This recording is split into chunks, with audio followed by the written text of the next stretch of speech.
का हमारे YouTube channel stars vision classes पर, जिस पर आप सभी पढ़ते हैं बीएससी के लिए जूलॉजी, बॉटनी और केमिस्ट्री, जिसमें कि आज हम आप सभी के लिए बीएससी फोर्थ सेमेस्टर की जूलॉजी क्लास लेकर आए, जिसमें आपकी बुक चल रही है gene technology, immunology and computational biology, जिसमें कि हम last time per unit 1 discuss कर रहे थे, जो कि आपका principles of gene manipulation unit 1 principle of gene manipulation में ही आज हमारा लेक्चर 10 है। इससे पहले की 9 लेक्चर्स हमारी हो गई हैं, जो सारी प्लेलिस्ट में ऐड कर दी गई हैं। आप सभी चाहें तो वहां जाकर देख सकते हैं। पिछली वीडियो में हमने जीन थेरेपी की स्टडी की थी। आज के इस वीडियो में हम जीन ट्रांसफर टेक्निक्स की स्टडी करने वाले हैं। तो आइए अपने टॉपिक की तरफ चलते हैं। उसके पहले मैं आप सभी से रिक्वेस्ट करना चाहती हूँ कि अगर आप सभी चैनल पर नए हैं तो सब्सक्राइब कर लीजिए, वीडियो को लाइक कर दीजिए और फ्रेंड्स के साथ भी शेयर कर दीजिए।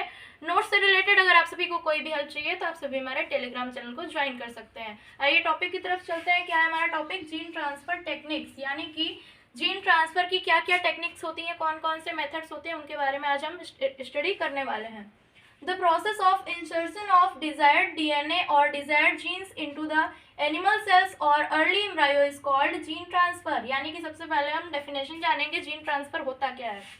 The process of insertion or of desired DNA, यानी कि desired DNA का insertion का जो प्रोसेस होता है या फिर desired जीन का को इंसर्ट कराने का जो प्रोसेस होता है इनटू द एनिमल सेल में या फिर अर्ली एम्ब्रायो में, एनिमल सेल या फिर अर्ली एम्ब्रायो में डिजायर्ड डीएनए या फिर डिजायर्ड जीन को जो इंसर्ट कराने की प्रोसेस होती है उसे क्या कहते हैं? जीन ट्रांसफर कहते हैं। उसे हम जीन ट्रांसफर कहते हैं। It can be achieved by following methods, यानी कि जो जीन ट्रांसफर है वो फॉलोइंग मेथड्स द्वारा अचीव किया जा सकता है। कौन कौन से मेथड्स हैं? Transfection through virus, transfer through micro injection and targeted gene transfer, यानी कि ये 3 मेथड्स हैं। Transfection through virus, transfer through micro injection and targeted gene transfer. सबसे पहले हम ट्रांसफेक्शन के बारे में जानेंगे कि किस तरीके से एनिमल सेल्स या फिर एम्ब्रायोस का ट्रांसफेक्शन किया जाता है। The retroviruses are used as vectors to transfect the animal cells and deliver the desired gene, यानी कि जो रेट्रोवायरस होते हैं उनका यूज किया जाता है वेक्टर के फॉर्म में to transfect the animal cells को ट्रांसफेक्ट करने के लिए और डिजायर्ड जीन को डिलीवर करने के लिए, यानी कि एनिमल सेल्स को ट्रांसफेक्ट करने के लिए और उसमें डिजायर्ड जीन को डिलीवर करने के लिए रेट्रोवायरसेस का यूज हम करते हैं। The transfected mammalian cells are cultured and are used for diagnosis of oncogene and for gene therapy. The transfected mammalian cells, जो ट्रांसफेक्टेड मैमेलियन सेल्स होती हैं वो कल्चर्ड होती हैं and are used for diagnosis of oncogene, जो कि oncogene के diagnosis के लिए यूज़ की जाती है या फिर जीन थेरेपी के लिए भी यूज़ की जाती है। ऑन्कोजीन क्या होता है? ऐसे जीन होते हैं जिनमें कि कैंसर प्रोड्यूस करने की पोटेंशियल होती है, कैंसर प्रोड्यूस करने की क्षमता होती है, उन्हें हम ऑन्कोजीन के नाम से जानते हैं। तो ये जो ट्रांसफेक्टेड मैमेलियन सेल्स होती हैं उनका कल्चर करने के बाद उसे ऑन्कोजीन के डायग्नोसिस और जीन थेरेपी के लिए यूज़ किया जाता है। The transgenic embryos produce transgenic animals, और ये जो ट्रांसजेनिक एम्ब्रायोज होते हैं वो ट्रांसजेनिक एनिमल्स को प्रोड्यूस करते हैं। बात करते हैं नेक्स्ट मेथड की जीन ट्रांसफर के। आइए जानते हैं नेक्स्ट मेथड के बारे में, जो कि है gene transfer through micro injection. के माइक्रो इंजेक्शन के द्वारा हम किस तरीके से जीन ट्रांसफर करते हैं। By this technique desired DNA और gene is injected into the cell, egg, oocyte और एम्ब्रायो, यानी कि इस टेक्निक में जो डिजायर्ड डीएनए होता है या फिर जो डिजायर्ड जीन होता है वो इंजेक्ट किया जाता है किसमें? सेल में, एग में, oocyte में या फिर एम्ब्रायो में, थ्रू ग्लास माइक्रोपीपेट। ग्लास माइक्रोपीपेट के द्वारा हम इंजेक्ट करते हैं डिजायर्ड डीएनए या फिर डिजायर्ड जीन को सेल में, एग में, oocyte में या फिर एम्ब्रायो में। The pointed tip of micropipette acts like an injection needle for injecting nucleus or DNA segment। The pointed tip of micropipette, जो micropipette का pointed tip होता है, acts like an injection, वह एक इंजेक्शन की तरह वर्क करता है, इंजेक्शन निडल की तरह वर्क करता है for injecting nucleus, न्यूक्लियस को इंजेक्ट करने के लिए या फिर डीएनए सेगमेंट को इंजेक्ट करने के लिए into target cell. Target cell में न्यूक्लियस या फिर डीएनए सेगमेंट को इंजेक्ट करने के लिए जो माइक्रोपीपेट की पॉइंटेड टिप होती है वह एक इंजेक्शन निडल की तरह वर्क करती है। Pipette is used for holding the target cell in position while injection, यानी कि जो पीपेट होता है वो यूज किया जाता है for holding the target cell को होल्ड करने के लिए, इन पोजीशन में होल्ड करने के लिए, व्हाइल इंजेक्शन के दौरान। जब इंजेक्ट किया जाता है उस टाइम पीपेट का यूज किया जाता है टारगेट सेल को पोजीशन में होल्ड करने के लिए। The injected DNA integrates randomly with the nuclear DNA and express itself, यानी कि जो इंजेक्टेड डीएनए होता है इसके बाद की प्रोसेस क्या होती है, जो इंजेक्टेड डीएनए होता है वो क्या करता है, इंटीग्रेट करता है randomly with the nuclear DNA के साथ और खुद को एक्सप्रेस करता है। तो ये प्रोसेस थी जीन ट्रांसफर की। इसके बाद नेक्स्ट टॉपिक हमारा होने वाला लाइगेशन। आइए उसके बारे में जानते हैं।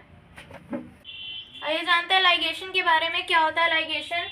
Joining of two nucleic acid fragments through the action of an enzyme is called ligation, यानी कि जो दो न्यूक्लिक एसिड फ्रेगमेंट्स होते हैं उनकी ज्वाइनिंग जो होती है एक एंजाइम के एक्शन के द्वारा, उसे हम लाइगेशन कहते हैं। और वो एंजाइम कौन सा होता है? DNA ligase.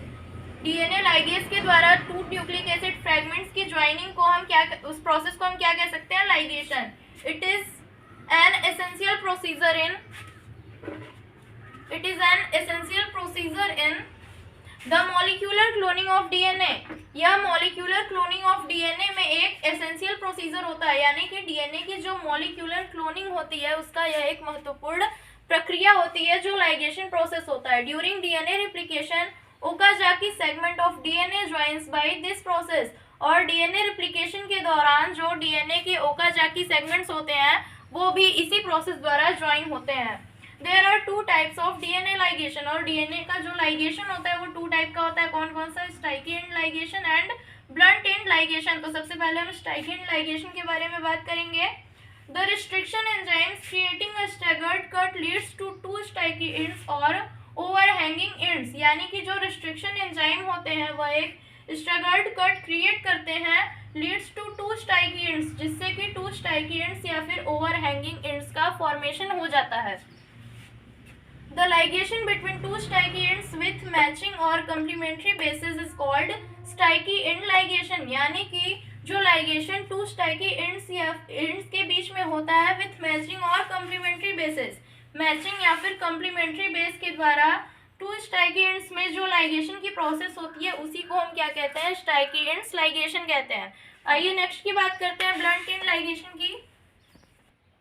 Restriction enzymes creating a straight cut creates blunt ends और नॉन ओवरहैंगिंग एंड्स, यानी कि जो रिस्ट्रिक्शन एंजाइम्स होते हैं जब वह स्ट्रेट कट करते हैं तो ब्लंट एंड या फिर नॉन ओवरहैंगिंग एंड्स का फॉर्मेशन होता है। These ends can be joined using DNA ligase enzyme. और ये जो एंड्स होते हैं वो डीएनए लाइगेज एंजाइम का यूज करके ज्वाइन होते हैं या फिर एक दूसरे से दोबारा अटैच होते हैं। The joining of two blunt ends is called blunt end ligation, यानी कि जो टू ब्लंट एंड्स होते हैं उनकी ज्वाइनिंग को ही हम क्या कहते हैं? ब्लंट एंड लाइगेशन के नाम से जानते हैं।